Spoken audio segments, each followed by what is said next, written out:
My name is Agnieszka Pikulicka, and welcome to Middle East Macromedia. Today, we are joined by Anum A. The founder and executive director of the Network for Security, Strategy and Technology, and a nuclear and policy expert. Hello, Anam. Hi, it's so good to be here.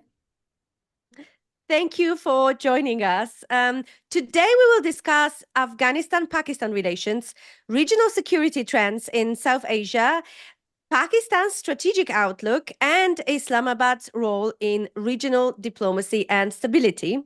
So, let me start by asking you about the Afghanistan Pakistan relations. What are the trends in bilateral relations between the two countries, and what are the most pressing issues that need to be resolved right now when it comes to border security and regional stability? Again, Agzika, thank you very much for having me. I think the first major trend that needs or major issue that needs to be solved is the issue regarding terrorism. Because you see, Pakistan has, after the US war on terror, which Pakistan fought alongside the US, Pakistan lost more than 90,000 people, civilians and military alike, in this, menace of terrorism. And if Afghanistan, as we have a very long border with Afghanistan, if Afghanistan is not stable, then that is not in the interests of Pakistan's security and peace as well. So overall, regional peace and stability rests upon stable Afghanistan. So for this, Pakistan has had tried to have bilateral dialogue with Afghanistan, and it wasn't just a bilateral dialogue; it was also a multilateral dialogue, which Pakistan was part of and facilitated earlier regarding peace in Afghanistan. But the kind of drastic withdrawal of the US from Afghanistan created a lot more unrest, created a lot more instability in Afghanistan, where even the Afghan Taliban have been covering the hideouts of or giving safe havens to Tehrik-e-Taliban Pakistan, which are responsible for a lot of terrorist attacks in Pakistan. So Pakistan kept on requesting for dialogue and requesting for a solution, and requesting to the Afghan government, the recent government, to sort of, tackle the issue of terrorism and the terrorists who are taking hideouts in Afghanistan. But unfortunately, it did not happen.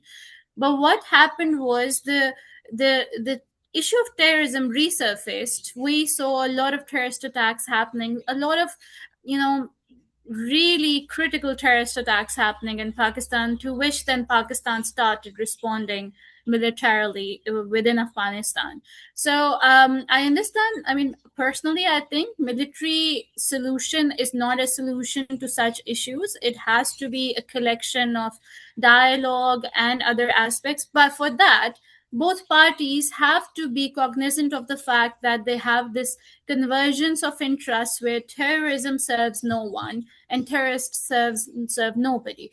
So these non-state actors are the major triggers between the bilateral ties between Afghanistan and Pakistan. And even apart from this, there have been some border skirmishes and border issues, and there has been, Pakistan has hosted millions of refugees from Afghanistan, not just since US war on terror, but also since the Soviet war, and since 3-4 decades back. And recently, in these last 5 years, Pakistan started sending the undocumented Afghan refugees back to Afghanistan.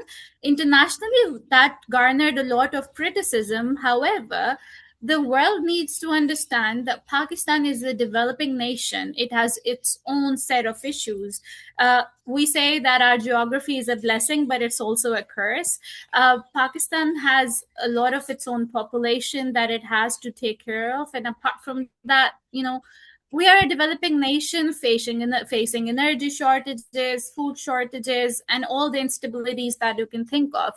So, despite all that, we also have some security concerns emanating from not just Afghanistan, but from the other side of the border, that is India. So, Pakistan's policies have been India centric mainly. But I personally think it's my personal perspective that Pakistan is now getting exhausted while fighting, a hot war with India, because there are crises happening after a few years again and again, which Pakistan has to reflect to through a restrained response. And then from Afghan side, we are facing with issue of terrorism and some border issues. That is why Pakistan started in 2017 fencing its border towards Afghanistan. So right now, the major issue is terrorism. And the secondary issue is also that there are some other third parties involved in Afghanistan which have tried to create unrest in Pakistan through Afghanistan because it is an unstable ground. So the more the unstable Afghanistan would be, the more it would attract not just proxies, but other state-sponsored proxies as well. So that is one biggest challenge that Pakistan has been facing. But do you think that Afghanistan is unable or unwilling to, deal with these issues, especially when it comes to the presence and the activity of TTP?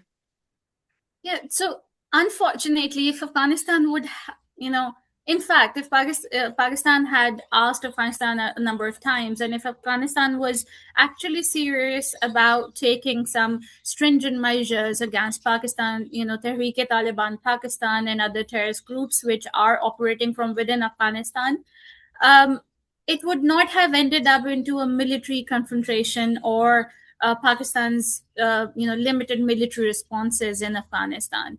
Since years now, Pakistan has tried to solve it through dialogue, through involving third parties, including other states like Turkey, Russia, China, and at times US as well. But unfortunately, that did not garner any fruit, and the Afghan government has not put many efforts into resolving this issue. But they also need to understand that if there are terrorists who would use your country to attack others, in the future they can be a threat to you as well. So if they are interested in long-term stability within Afghanistan, Pakistan or not, they would need to solve the issues of non-state elements in Afghanistan. And changing the subject a little bit, what sort of role does Pakistan want to play in South Asia long term? So, from a regional perspective, what sort of how Pakistan wants to see itself? If you look at history of Pakistan, regionally or extra-regionally, Pakistan has always opted for dialogue, mediation, crisis resolution rather than crisis management. And may it be Afghanistan, may it be Iran, and even India, Pakistan has always offered dialogue and strategic restraint on issues which can turn into escalatory matters. Our geography is as such that Pakistan, after if CPEC is materialized 100%, Pakistan would be able to connect China, Central Asia to the Indo-Pacific. So Pakistan's geostrategic location is as such that it is in the benefit of these other regions as well for connectivity purposes and economic purposes to have a stable South Asia. And within South Asia, Pakistan Pakistan is a security centric state because our threats, since 1947, since independence, our threats are from our neighbor India. So India has opted for many, Pakistan perceives, and it actually happens as well, that India has opted for many aggressive designs. And there are other elements which do not want China-Pakistan economic corridor to succeed. Because definitely if a developing nation succeeds economically and is stable economically and politically, then it can be stable and exert a bit of influence internationally as well. But the US itself agrees. President Trump agreed. We saw what happened through mediation between Iran and the US, the way Pakistan took the center stage. And And this isn't the first time that Pakistan mediated or facilitated any kind of dialogue. Pakistan has been doing the same, as I said earlier, for Afghanistan's case. And Pakistan has also done the same for Iran, and even through mediation for Middle East as well. And in all these aspects, if you go back in the past, in 1970s and 80s, Pakistan also, was the frontline state which connected the US and China together. And after that, the US and China started having an official dialogue. So overall, if you look at Pakistan's regional role, Pakistan has been reflected has been reflected as a mediator, as a conflict, a state which also conflict resolution and not a crisis. So, I mean, I understand that what just happened in Afghanistan, the kind of military attacks that Pakistan conducted against terrorist organizations and hideouts of those terrorist organizations, has been seen as criticism, but we have to look at it from the perspective of Pakistan as well. That since, yes, Pakistan has been trying for dialogue and mediation, and things were not, getting better. And Pakistan's national interests and every country's sovereignty, national interests, and security of its citizens comes first. So that is why Pakistan took certain actions. I mean, Pakistan wasn't only targeting, the hideouts of terrorist groups. I mean, some other places, civilian infrastructure was also targeted. So, unfortunately, this is not as simple. I must say, but okay, changing the topic and maybe coming to a slightly different issue, economic connectivity. How important is this? Because we know that Pakistan's economic situation is not the best, but yet the issue of connectivity, economic connectivity and trade in the region is becoming increasingly important. So how do you see that and Pakistan's role in the region? I mean, yes, economic connectivity is an important factor, according to which Pakistan policies are also made. Because in the longer term, Pakistan needs stable economy. We are suffering a lot because of what's happening around the world. Our economic conditions are not as stringent as they should be, and they're not very stable. So for that, Pakistan has leveraged a lot of exports. Pakistan had of major things like wheat and coal and other different resources, and Pakistan even has started working on resource diplomacy. We saw how the important minerals and materials that Pakistan has in its northern areas are also up for investment for the world, especially the US. At the same time, Pakistan has worked with China on China-Pakistan Economic Corridor, which is connecting the BRI initiative. So if that connectivity works, and if Pakistan's Gwadar port starts to pay dividends once it's completed, it wouldn't just be Pakistan which would garner the benefits out of it. It would also be China and Middle East and Central Asia. So it would be a sort of a connecting hub for the regions. For that, obviously would impact their economies positively as well. So I think it is in the benefit of all these regions that China-Pakistan Economic Corridor actually gets or becomes successful. Now, China-Pakistan Economic Corridor has moved away from infrastructure building towards the second part, CPEC 2. The 2.0 part of CPEC deals with not just the industries, but also peaceful uses of emerging technologies like AI and other technologies. So what we're seeing is that slowly and gradually, CPEC is getting to a state where we would start seeing the benefits, because there are some shipments in the near future which would use the Gwadar port, and we also have the Karachi port. So I think this is going to sort of work out in the near future. However, there are, we should be mindful of the fact that there are certain irritants in the in the region within Pakistan. For example, there are non-state actors like Balochistan Liberation Army and other terrorist groups within Balochistan, which have actually endangered or many Chinese workers have actually lost their lives through different attacks of those terrorist organizations. But I would revert back to academic side of things as well, where at times at one point in time there's a statement we actually quote in academia a lot of times, that Chuck Hagel also said that Pakistan's aggressive neighbor India has used Afghanistan to not only spy on Pakistan but also create unrest. So we saw the issue of Kulbhushan Yadav, who was a naval spy who was caught in Pakistan's Balochistan, and he actually agreed and accepted the fact that there is this hybrid warfare going on from Indian side to create instability in Pakistan and to sort of affect the China-Pakistan economic corridor. Now, putting this aside, these are the irritants that China and Pakistan are actually talking about and working on. Pakistan has offered many other countries to come and invest in Pakistan through the China-Pakistan economic corridor. So in the future, we may see that CPEC is not only about China and Pakistan. It would be connecting other regions where other industries and bigger companies would also come, and they're seeing the prospects of things shaping up during the CPEC project, and that would work out. So we may see more connectivity, more investments, and more companies now coming back to Pakistan.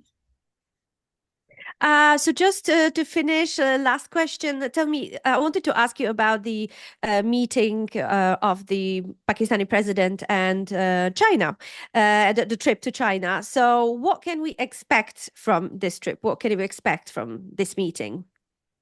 Yeah, I'm sure that this meeting would be jam-packed with a lot of agenda points, because regionally, internationally, so much is happening. So first things first, this meeting would be about how Pakistan mediated or facilitated dialogue between Iran and the US. China has, in fact, urged Pakistan to play a lot more constructive and proactive role in this regard. So definitely, Pakistan would be giving some talking points about how the prospects of peace in the Middle East or the mediation would work out between US and Iran.